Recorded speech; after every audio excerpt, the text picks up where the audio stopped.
on YouTube is your favorite freight dispatch trainer, Antoine West. If you're new to the channel, make sure you subscribe and hit that notification bell so you get all my latest updates. But in today's video, I want to talk to you guys about how much you should charge owner-operators for you to dispatch for them. But before I get into that, I'll give you guys a little background story, a little information about my experience, how I came with a price to charge for my dispatching services. Because I think this is something a lot of new dispatchers in the beginning, you might have issues with how much you should charge for your services, because you're new, you don't have that much experience. So I know a lot of you might be thinking that you don't want to charge, too much for the experience that you have, and you're right. So this is a story about my experience and how I got my first owner operator and about how much you should charge. So, but before I get into the story, I will tell you, particularly there's two general ways to charge owner operators that most dispatchers go with. Most dispatchers go with a weekly flat rate, so that could be $300, that could be $500, whatever you and the owner operator agree upon that you're going to charge the owner operator week to week. You can go that route, or you can go with a percentage route, like 8%, 5%, so you're just going to make a percentage off of each load. So with the flat rate, you're going to make one flat rate each week. So that it doesn't matter how much the truck is out on the road, if the truck's out that entire week, or if the owner operator is at home for home time, or the truck could be down for maintenance issues. So that's a reason I don't like flat rate, because the truck isn't going to be out on the road all the time. So I believe it's better to go with a percentage. And also, I think going with a percentage gives more incentive to the dispatcher to bring in higher rates. We have to realize the owner operator has to make money for us to make money. If he's not making money, then we're not going to be making money, because he's going to go out of business, or he's going to fire you as a dispatcher and you're not going to be around long. So you want to bring in the highest rates possible. So that's why I recommend going with a percentage, because the higher rates that you bring to the truck, that's the higher percentage, that's the higher rate you're going to make, because you're going to charge one percentage rate. And then if the truck isn't out on the road, you're not going to be making anything, because you're not making anything unless the truck makes something, unless the owner operator is making money. So if the owner operator isn't making money, you're not making money. So I definitely recommend going with a percentage rate.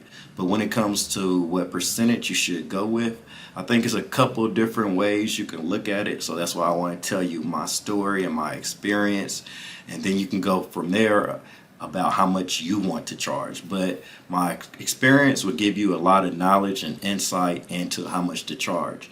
And also, guys, when you're watching my videos, make sure you watch the entire video, because I give concepts in my video, and if you don't watch the entire video, you're not going to get the entire concept. If you miss one important piece of information, then you miss the entire concept. So make sure you watch the entire video so you grasp this entire concept. So when I first started my business, before I had any clients, it was an issue with finding clients. I was looking everywhere, at least I thought I was looking everywhere, and I'm like, how am I going to find any clients? I was posting on social media, putting ads out there, but I was pretty much just saying the same thing as other dispatchers. I can find your loads, I can book the highest paying loads, I can do all your paperwork, and for a low percentage. That's pretty much it, like everyone else is saying, right?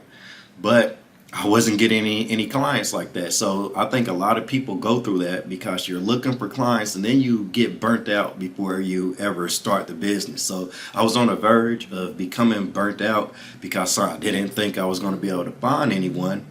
And I was offering my dispatch service probably for 8%, like most other people, but I wasn't finding anyone until I changed my marketing tactics. I basically thought of a better idea to market my freight dispatch business. So this is basically something that we do in business a lot of times. I believe people who have built businesses and became wealthy, we're starting to realize what we do more now. So I think it's important for people that have made it to go back and tell people who are just coming into business what you're actually doing, so you can see it from the beginning and go from there, and you can build your business faster. But so what I start doing, I start throwing out a lot of information, a lot of good knowledge, a lot of value, right? For owner operators. So even though I was new to the game, whatever knowledge I had, I started putting out there on social media, and owner operators that have been in trucking a while and just new trucking business owners who were newer to the trucking business would see these posts I would make, and they didn't have this information, so they're seeing this information, they're getting new information, and then I started telling them that I would dispatch them for 4.5% of the load. So a really low percentage rate. So basically what I did is I threw out a lot of good information and I charged a really low rate. So after I started doing that, I got my first person to sign up for my dispatch company the same day. I did not feel like I was ready. I know a lot of you guys probably feel the same way, so I'm just letting you know I did not feel like I was ready to start my business. But now I had my first client and they were ready to sign up. So this first client was a couple, a husband and wife couple who owned a trucking business, and they had a driver in the truck. They had started a trucking business. They didn't have that much information about the industry. They really didn't know what they were doing. But like a lot of other people, they just get a trucking trailer, start their own authority, and they put a driver in the truck. And some drivers are good. Some drivers are very knowledgeable. But some other drivers would take advantage of the situation, and then on top of that, they're not knowledgeable anyway. They're knowledgeable about driving trucks, but as far as booking their own loads, they're not, because before they worked for other bigger, probably larger companies, but then they start working for this small business owner who just started a trucking company. They don't know anything about the industry, and this driver is driving for them. So naturally, of course, they're going to kind of start running the company, basically booking their own loads, things like that, because the owner doesn't know what they're doing. So it was the same situation. This driver was booking like all the wrong loads. The trucking company wasn't going anywhere. Like I said, it was a husband and wife couple who owned the business. The husband worked out in the oil fields. He didn't drive trucks, but he worked in the oil fields. And the wife stayed home and took care of her dad, who was on his deathbed. But she stayed home and took care of him and kind of ran the trucking business. So this was the situation I ran into. The driver was booking loads for like probably under $1, probably like $1 a mile. He was just booking loads to places he wanted to go, basically. So it wasn't making the company any money, but he was still getting paid. He was making money. But when the company, they have insurance to pay, fuel to pay, and then the driver on top of that booking bad loads, so they weren't making any money. So I stepped in. Like I said, I didn't think I was ready. I had to make up a dispatch agreement and everything like that the same night. It was late at night. I was up making up a dispatch agreement, and then I started dispatching for this company the next day. So I dispatched for them a couple weeks, but the thing was, the driver always wanted to be back home on the weekends. And this was a new trucking company. He had booked a lot of bad loads before, so at this time the trucking company needed to make money. They needed to make a lot of money. They needed to maximize their profit. But the driver always wanted to be back home on the weekends. And he had a daughter who he had joint custody with, and that's the reason he had to be back home. But every week, every time he came back out, he would tell us that he could stay on the road 2 or 3 weeks. In trucking, when you got a driver and you can really stay on the road a few weeks at a time, you can make a lot of money, because you don't have to work that driver back home all the time. You don't have to find a load going back home. So it's important to have a driver that really wants to hustle and make money and stay out there on the road if you're trying to maximize your profits. So this driver would say that he would stay on the road 2 or 3 weeks, but every time Thursday came, he would say he needed to get back home. So I would work him away from home thinking he's going to stay out. Thursday would come, he said he needs to go back home to be with his daughter. Then I had to work them back home. I had to take, lower paying loads and everything like that to work them back home. And this is further hurting the trucking business because they're still not making any money at this point, So, and I'm new and I'm charging them 4.5%. And I'm basically running the business. Now I'm running the business at this point. So now the dispatchers is running the business. But the good thing about this is even though I just charged this trucking company 4.5%, this trucking company really helped me make $1 million in this industry by dispatching them for 4.5%. But stick around. If you stick around, I'm going to tell you more about this story and you're going to see exactly how they helped me make $1 million. So the driver always needed to be back home. Always needed to be back home. He'd tell us he was going to stay out. Thursday comes, he needs to go back home. So this happened for a few weeks. And I seen the lady wasn't going to do anything about this situation. To me, I felt like she didn't quite understand that she was the owner of the business, that she needs to run the business and not the driver, right? So I finally came to the conclusion that I was going to have to tell her that she needs to fire her driver and find a new driver, unless she was going to be out of business, because she needed a driver that really wanted to hustle and be out there on the road. For some other people, being home every weekend might work, but for the situation her company was in, there was no way that that driver could be home every weekend, especially where they were located. They were located in a slow area that didn't have much freight, so that made it particularly hard too.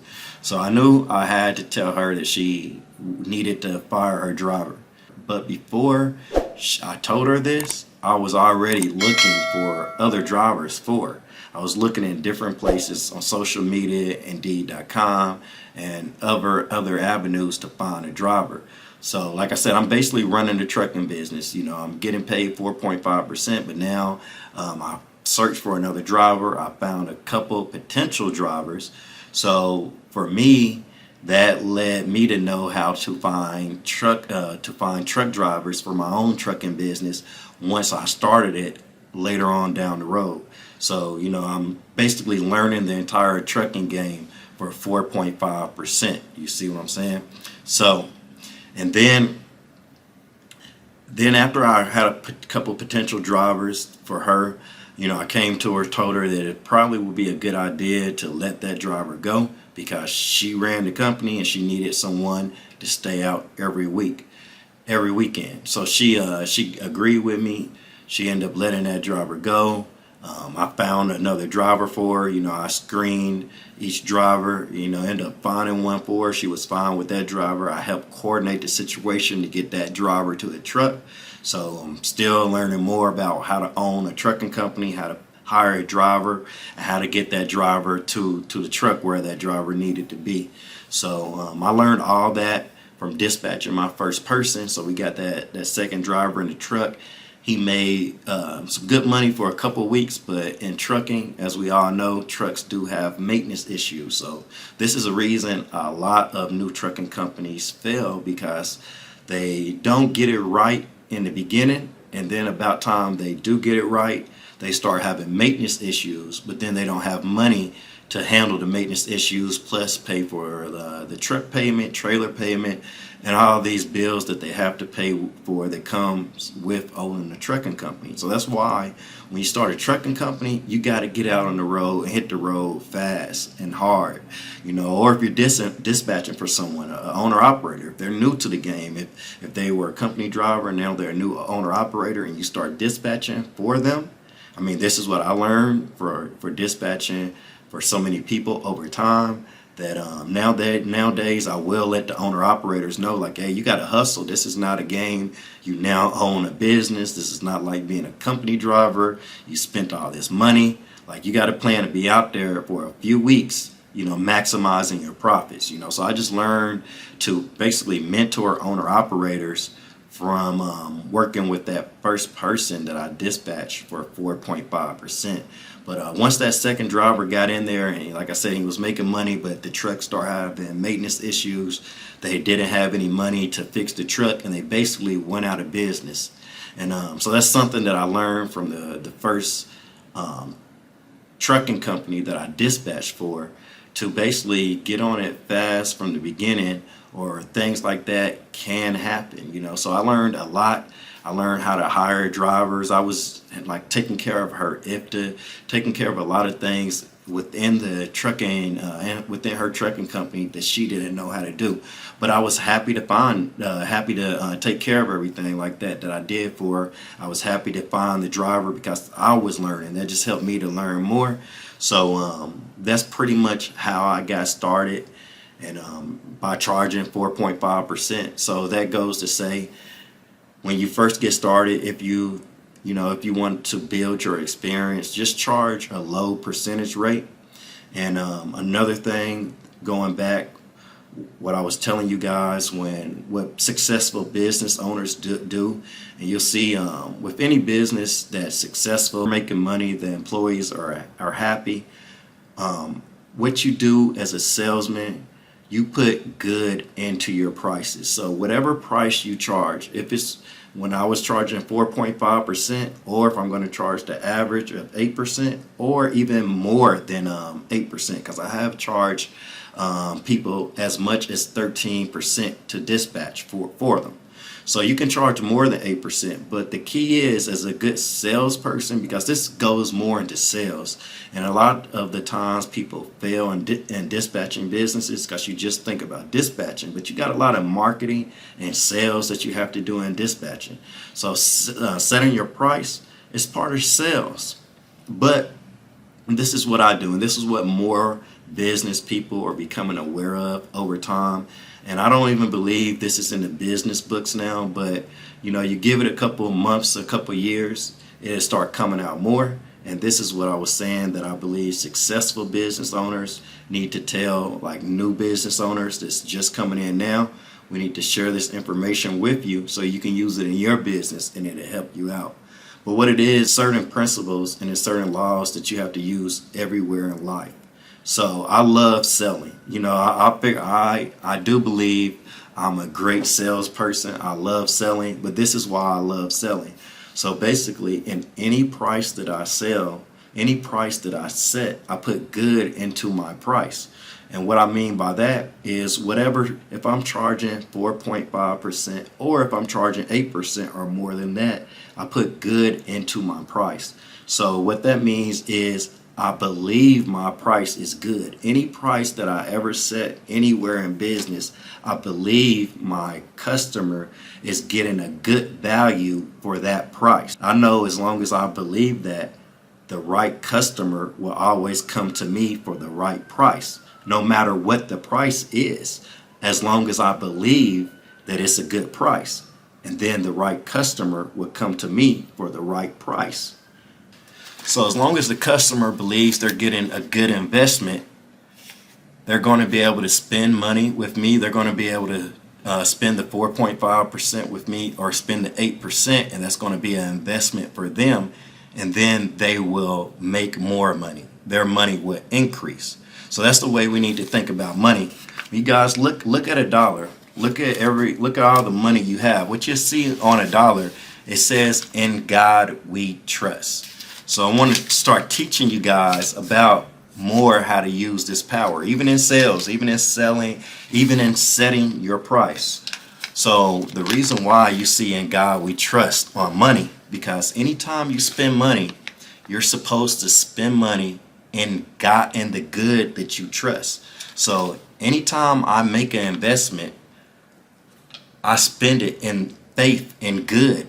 I spend it having faith that the money that I spent, that I will get more good when I spend the money. And as long as I believe that and don't doubt anything else, even if I spend money and then I think I lose money, if I think I lost money, so I can spend money on an investment and think I lost money, and then I really did lose something.